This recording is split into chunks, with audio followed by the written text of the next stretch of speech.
Good morning, Radhe Radhe. તો શું કે મારી ઇન્સ્ટા ફેમિલી, કેમ છો તમે બધા? મજામાં ને? તો મારા 152માં મિની વ્લોગમાં તમારા બધાનું સ્વાગત છે.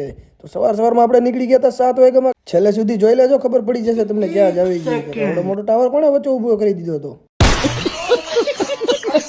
આજે તો 6 વાગ્યામાં ઉઠ્યો હતો ને. આપણે જે નક્કી કર્યું હતું કે આપણે રોજ 6 વાગે ઉઠવાનું છે, પણ હવે જોઈએ હવે કેમ થાય છે. એમાં તો કોઈ જો વચ્ચે તાપડા બાંધી ગયા હતા અને આવી ગયા આપણે શ્યામ મંદિરે. તો આ બેન જો વચ્ચે આવીને ફ્રેમને બગાડી નાખી હતી. અને તમે બધા દર્શન કરી લ્યો. હાલો ત્યાં તો ઘડીક તો જીસીબી ભાઈ આપણને મળી ગયા હતા. મેં કીધું કેમ છો, મજામાં છો ને? આ કે મજામાં જોઈને અમને શું થાય ને આવી ગયા આપણે લોકેશન ઉપર. કંઈક આવું હતું લોકેશન. ત્યાં તો બધા લોકો આવી ગયા હતા અને કરી નાખી ગણપતિની પૂજા. અને ત્યાંથી નીકળી ગયા હું કેવલભાઈ પાછા, કારણ કે આપણે થોડું ઘણું કામ હતું એટલે. અને નીકળી ગયા પાછા ઓફિસ તરફ જવા માટે. ત્યાં તો સુરતમાં કયો બ્રિજ છે જરી કહી દો હાલો કોમેન્ટમાં. જ્યાં તો આ બે ભાઈઓ જો ફ્લેક્સ મારતા હતા. મેં કીધું વાંધો નહીં, અમને મારતા આવડે છે. પોલીસ વાળા કાકાને કહી દીધું લાઇટ બંધ કરો તમારી. આવી ગયા પેટ્રોલ પુરાવા માટે પાછો ચડી ગયા બ્રિજ.